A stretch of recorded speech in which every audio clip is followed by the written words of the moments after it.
Good morning all students. Apex college online classes में आप सभी का स्वागत है। तो अपन बीएससी पार्ट थर्ड केमिस्ट्री जिसकी ऑर्गेनिक केमिस्ट्री है और इसमें टॉपिक चल रहा था प्रोटीन।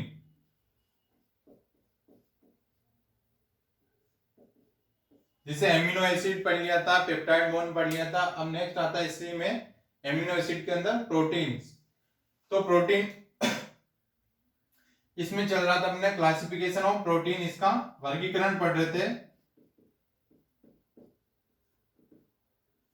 इसका क्लासिफिकेशन पढ़ रहे हैं प्रोटीन का, जो अपने पढ़ रहे थे और इसमें चल रहे थे डिफरेंट डिफरेंट बेस के अकॉर्डिंग।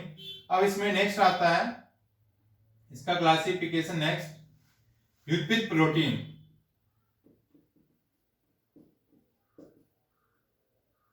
युग्मित प्रोटीन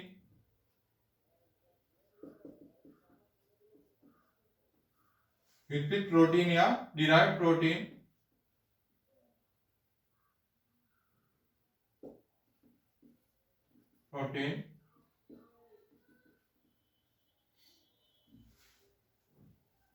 यानी डेरिवेटिव प्रोटीन, यानी इसकी उत्पत्ति के आधार पर इनके इसका क्लासिफिकेशन है। जैसे इसके टाइप्स है, सबसे पहला टाइप आएंगे प्राथमिक प्रोटीन युक्त।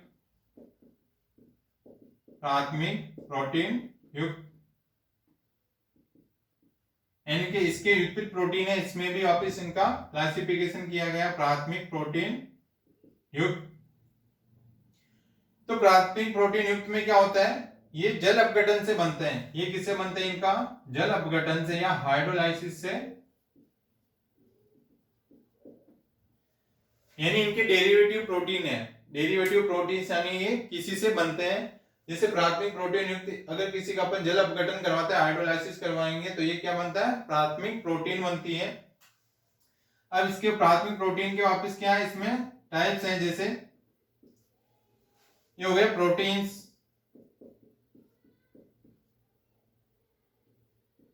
प्रोटीन्स है। जो प्रोटीन्स होती है ये क्या होती है, जल में अविलेयी, जल में अविलेयी। और इसका एग्जाम्पल है दही का केसीन, दही का केसीन, और रक्त के प्रोटीन फाइब्रिन। यानी क्या हो जाएगी, जिस दही में केसिन प्रोटीन पाई जाती है और ब्लड के अंदर प्रोटीन फाइब्रिन पाई जाती है, उसके अंदर ये प्रोटीन्स मिलेंगे जो क्या होंगे, जल में अवेलेबल होंगे। और ये प्राइमरी प्रोटीन्स हैं जिनका ये इसका जो जल में वाटर में इनसोल्युबल होती है। अब नेक्स्ट आता है इसमें स्कंदित प्रोटीन एच, ये आती मेटा प्रोटीन प्रोटीन, फिर आती मेटा प्रोटीन्स। मेटा प्रोटीन है, इसके एग्जांपल है जैसे अम्ल प्रोटीन अथवा क्षार प्रोटीन, एल्ब्यूमिन। यानी अम्ल प्रोटीन और क्षार प्रोटीन या एल्ब्यूमिन, इसमें क्या होगी, मेटा प्रोटीन्स होती है। और नेक्स्ट आती है जैसे स्कंदित प्रोटीन, स्कंदित प्रोटीन यानी एल्कोहल की क्रिया द्वारा इससे निर्मित करते हैं स्कंदित प्रोटीन। यानी इसको कहां से, मेटा प्रोटीन्स कहां मिलेगी, इनमें मिलेगी। और जो स्कंदित प्रोटीन है इन्हीं ये करवाएंगे एल्कोहल की क्रिया, एल्कोहल की क्रिया द्वारा निर्मित। और जल में क्या होती है, अविलेयी, जल में अविलेयी। और इसके एग्जांपल है अंडे की जर्दी में जो एग्स की जर्दी होती है, अंडे की जर्दी, उसमें क्या होगा, स्कंदित प्रोटीन्स मिलती है। ये तो हो गई प्राइमरी प्रोटीन्स। प्राइमरी प्रोटीन्स सबसे पहले युग्मित प्रोटीन है जिसमें प्राथमिक प्रोटीन आता है और द्वितीयक प्रोटीन आता है, प्राइमरी प्रोटीन्स। अब प्राइमरी प्रोटीन्स में आ गया प्रोटीन्स, मेटा प्रोटीन और स्कंदित प्रोटीन्स। अब आता है द्वितीयक प्रोटीन, सेकेंडरी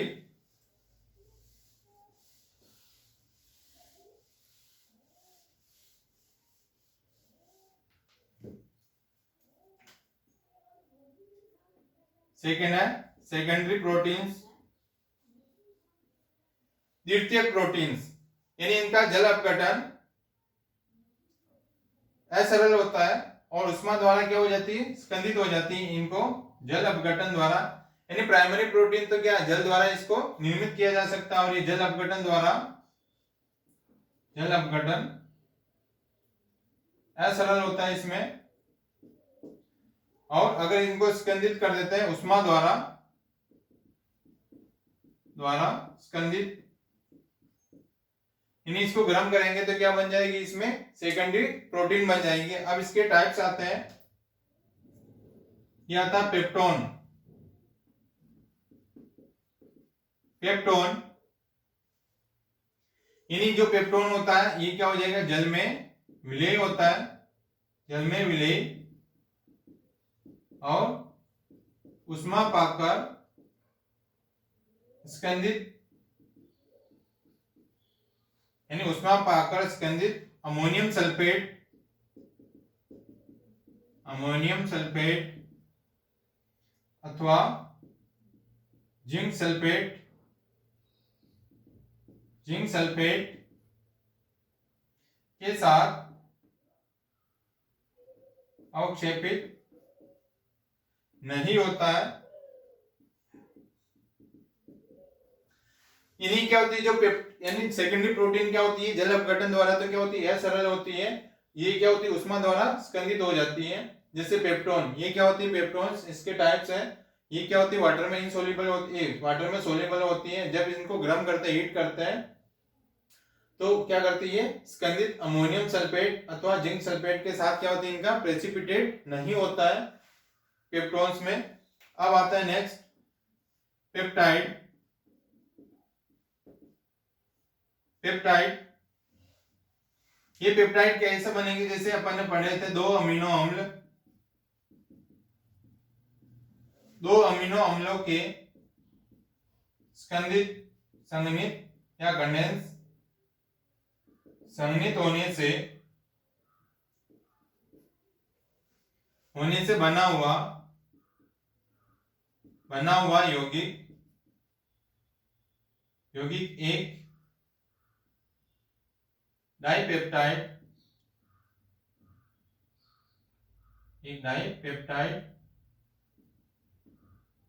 कहलाता है।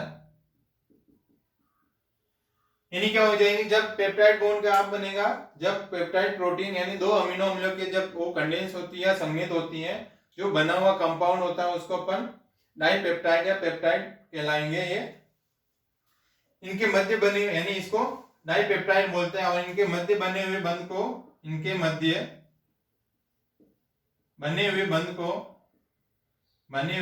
को पेप्टाइड बॉन्ड बोलते हैं, पेप्टाइड बंध कहते हैं। यानी इसमें जब क्या होता है, जब दो एमिनो अम्लों का एडिशन होता है या उनका कंडेंस होता है, कंडेंस होगा तो क्या हो जाएगा, कंडेंस में क्या होता है, यानी वो साथ में जुड़ना और एक स्मॉल मॉलिक्यूल बाहर निकलना, उसको बोलते हैं कंडेंस। इन्हें जब दो अमीनो अम्लों का एडिशन होता है जिससे एक पेप्टाइड बनता है, और इस पेप्टाइड जो इन दोनों के बीच में जो बंध बनता है उसको अपन बोलते हैं पेप्टाइड बॉन्ड बोलते हैं, पेप्टाइड बंध। अब ये हो गया, ये तो हो गया लिपिड प्रोटीन। अब नेक्स्ट आता है ये इनका क्लासिफिकेशन।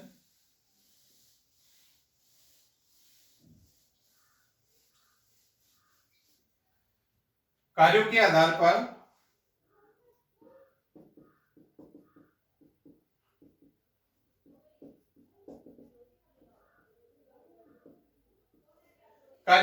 पर प्रोटीन का वर्गीकरण। तो सबसे पहले आता है इसमें कार्यों के आधार पर आती है संरचनात्मक प्रोटीन।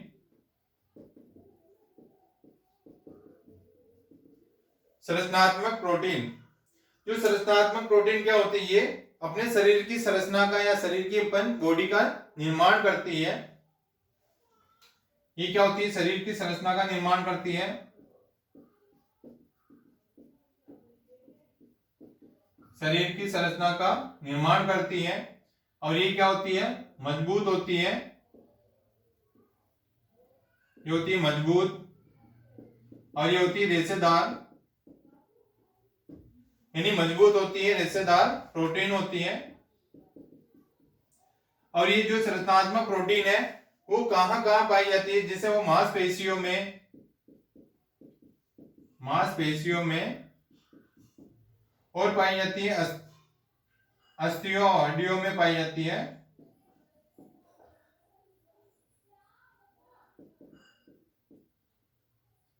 और ये अस्थियों में पाई जाती है और हड्डियों में पाई जाती है। तो इन सब में क्या मिलती है, संरचनात्मक प्रोटीन। जैसे मांसपेशियों में, अस्थियों और हड्डियों में पाई जाती है, उनमें को क्या बोलेंगे, संरचनात्मक प्रोटीन, जो अपनी पूरी बॉडी का निर्माण करते हैं, पूरे स्ट्रक्चर का निर्माण करती है। ये होती है संरचनात्मक प्रोटीन। अब आती है नेक्स्ट, संकुचन प्रोटीन।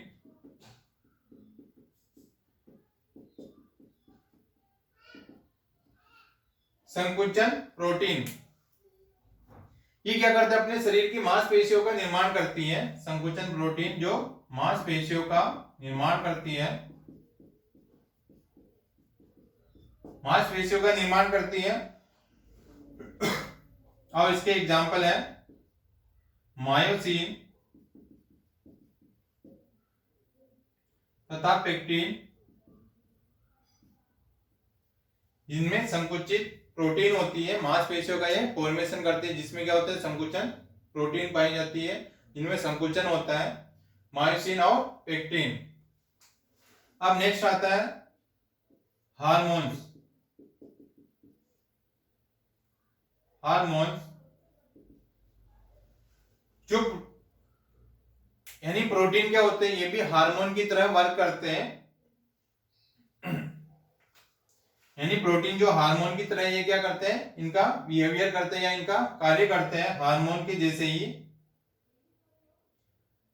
जिनका कार्य शरीर के विभिन्न अंगों को क्या कर देता है, संदेश पहुंचाता है। यानी क्या करते हैं, प्रोटीन हार्मोन की तरह कार्य करते हैं। प्रोटीन हार्मोन्स की तरह व्यवहार करते हैं। अब इनका कार्य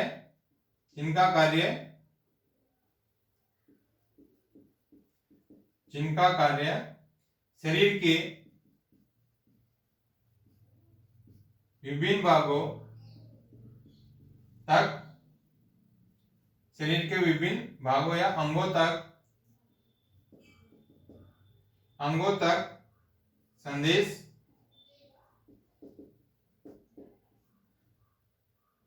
संदेशवाहक की तरह कार्य करता है।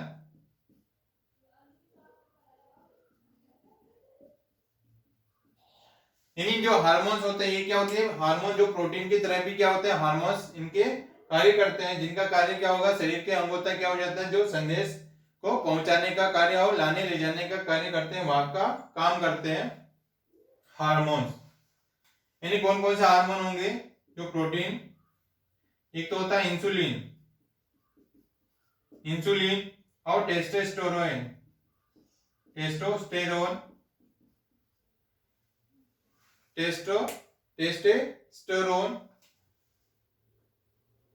इंसुलिन और ये टेस्टोस्टेरोन जो हार्मोन इनकी तरह ही कार्य करते हैं, जो संदेशवाहक का कार्य करते हैं। अब आता है नेक्स्ट, इसमें थर्ड, ये हो गया संरचनात्मक प्रोटीन।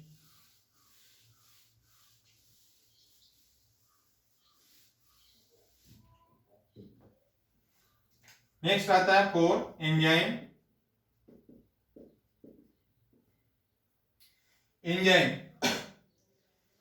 यानी वे प्रोटीन जो एंजाइम का निर्माण करते हैं। यानी वो प्रोटीन क्या होती है जो एंजाइमों का निर्माण करती है, जैसे पेप्सिन कौन कौन से एंजाइमों का निर्माण करेगी, एक तो होता है पेप्सिन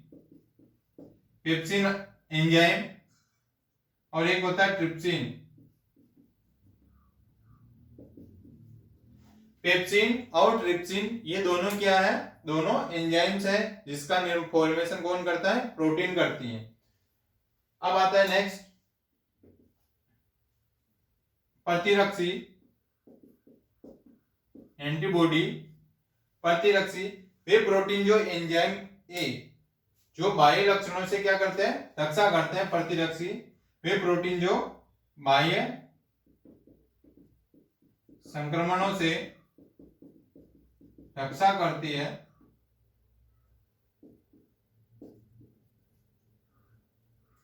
जिसे रक्त में पाए जाने वाला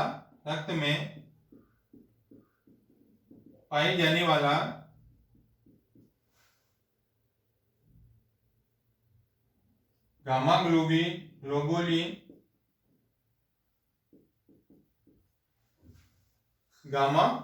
ग्लोबुलिन जो क्या करते हैं, प्रतिरक्षी का कार्य करता है, जिसे बाह्य संक्रमण यानी बाह्य संक्रमण से क्या करते हैं, ये रक्षा करते हैं, संक्रमण होने नहीं देते। जैसे ब्लड में पाई जाने वाला अल्फा गामा ग्लोबुलिन जो प्रतिरक्षी का कार्य करता है।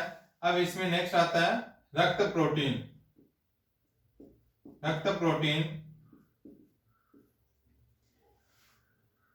यानी रक्त में पाए जाने वाला प्रोटीन, उसको अपन बोलेंगे रक्त प्रोटीन। तो ये क्या होगी, ब्लड में पाई जाएगी। जैसे कौन कौन सी, एक हो जाएगी एल्ब्यूमिन प्रोटीन, हीमोग्लोबिन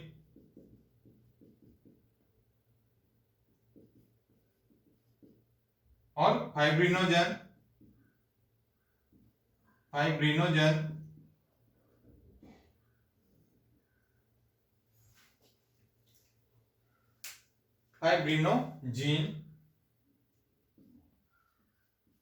ये सारे प्रोटीन्स हैं, यानी एल्ब्यूमिन प्रोटीन, हीमोग्लोबिन और फाइब्रिनोजिन ये प्रोटीन क्या होगी, जो ब्लड में पाई जाती है।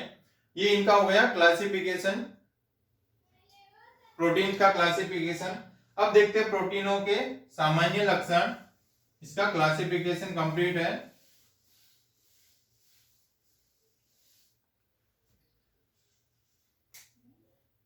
अब देखते हैं इनके प्रोटीनों के सामान्य लक्षण।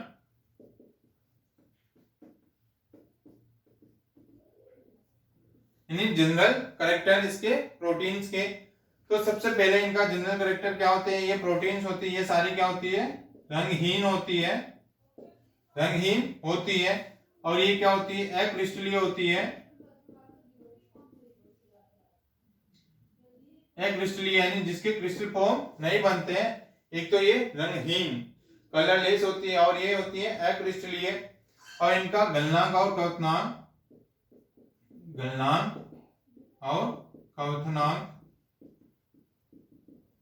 निश्चित नहीं होता है। इनका गलनांक और क्वथनांक क्या होता है, निश्चित नहीं होता है। और जो प्रोटीन्स होती है वो क्या होती है, ज्यूटर आयन अवस्था में होती है, और इनके जनरल होते हैं। तो अधिकांश प्रोटीन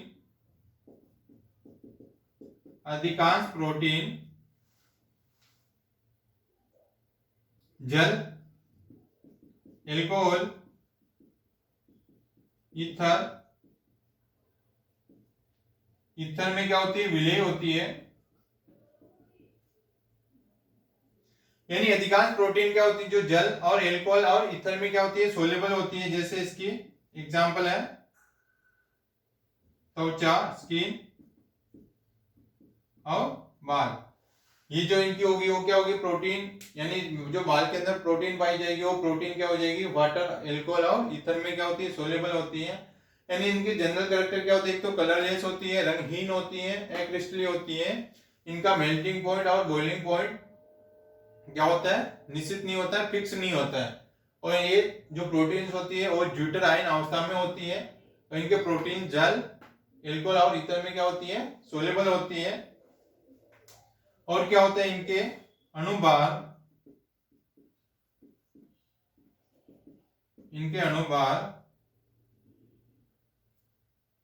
अत्यंत उच्च होते हैं।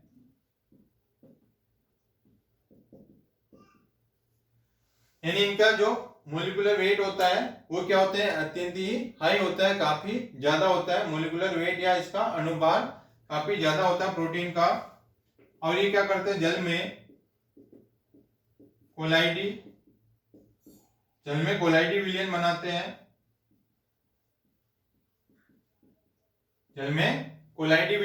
हैं। कौन, प्रोटीन। और होती है इनको, इनका स्कंदन होता है, जिसे गर्म करने पर यानी इसमें स्कंदन का गुण भी होता है, तो इनके गर्म करने से एल्कोहल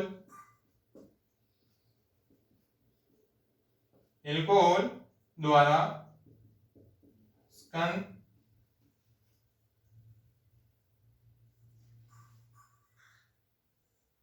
और एल्कोहल द्वारा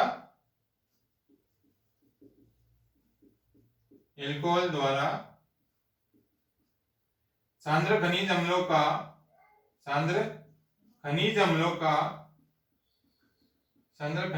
द्वारा, यानी जैसे इसमें क्या हो जाएगा, खनिज अम्लों द्वारा इनका अपन स्कंदित करवा सकते हैं इन प्रोटीन के, यानी गर्म करने से एल्कोहल द्वारा स्कंदित हो जाती है, और एल्कोहल द्वारा जो सांद्र खनिज होंगे उनका भी अपन खनिज अम्लों का द्वारा भी इनको स्कंदित कर सकते हैं। ये इनके जनरल कैरेक्टराइजेशन है। और होते हैं जैसे इनके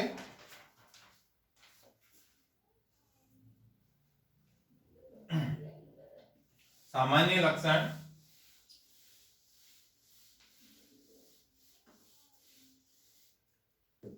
होते हैं जैसे नेक्स्ट इसका सामान्य लक्षण आता है ऑक्सीकरण।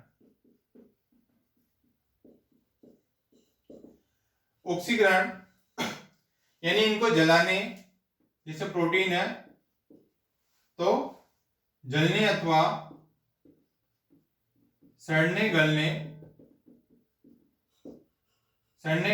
पर प्रोटीनों का ऑक्सीकरण होता है।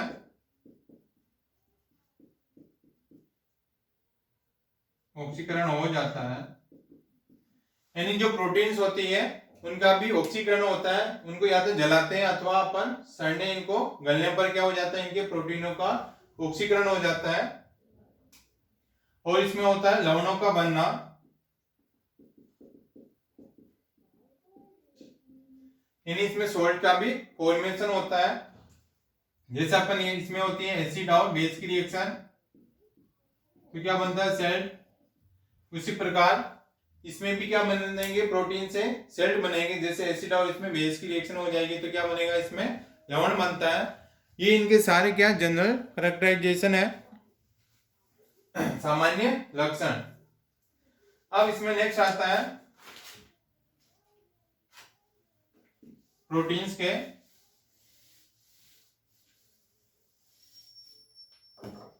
अब आता है प्रोटीन की संरचना।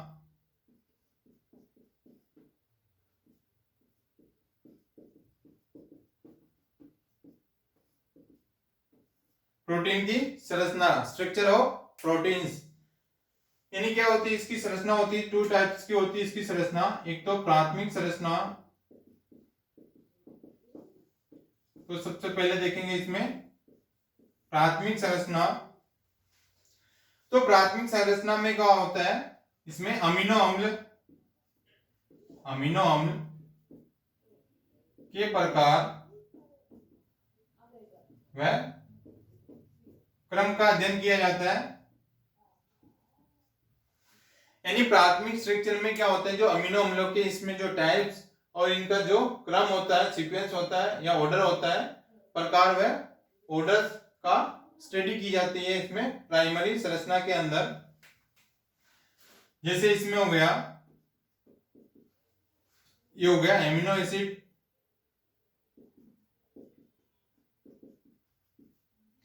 ये एमिनो एसिड हो गया, और ये हो गया एमिनो एसिड।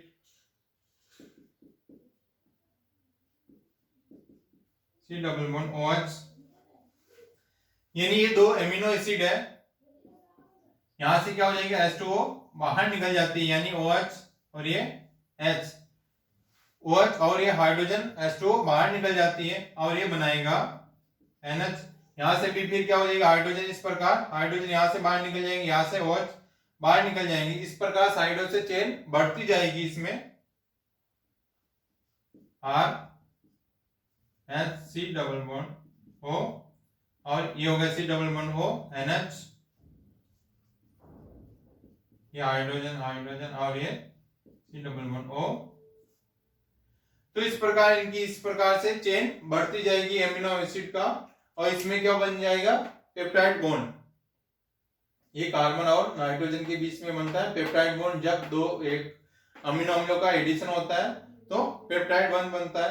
तो इस प्रकार इनकी प्राथमिक संरचना होती है। इसमें ये हो गई। जैसे अब इसमें आती है प्राथमिक संरचना के अंदर निकल सेल एनीमिया, इसका एग्जांपल आता है NH और ये R। अब यहां पे आती है, इसका एग्जांपल है निकल सेल एनीमिया, ये हो जाएगा R। जैसे यहां पे कोई प्रोटीन जुड़ी हुई है, एमिनो एसिड जुड़ा हुआ है NH RB। जैसे यहां पे प्रोटीन जुड़ी हुई है और इसके साथ में ये प्रोटीन जुड़ी हुई है, इसको बोलेंगे सिकल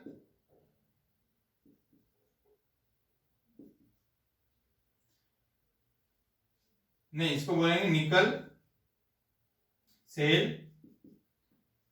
एनीमिया। यानी निकल सेल एनीमिया का एग्जांपल इसमें प्राइमरी संरचना के अंदर निकल सेल एनीमिया। तो इसमें क्या होता है, निकल सेल एनीमिया में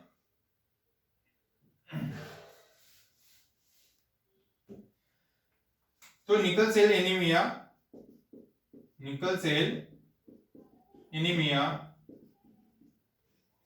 क्या होती है, ग्लूटेमिक अम्ल के द्वारा अम्ल के स्थान पर वेलिन का आ जाता है, वेलिन आ जाता है,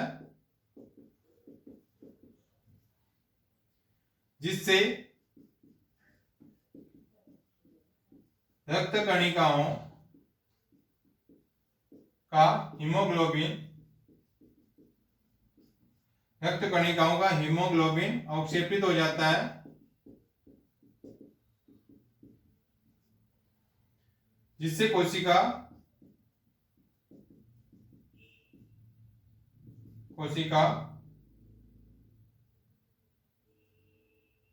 कूट जाती है या फट जाती है, जिससे कोशिका फट जाती है या इसमें कूट हो जाती है। और ऐसा होने पर मनुष्य की मृत्यु तक हो जाती है।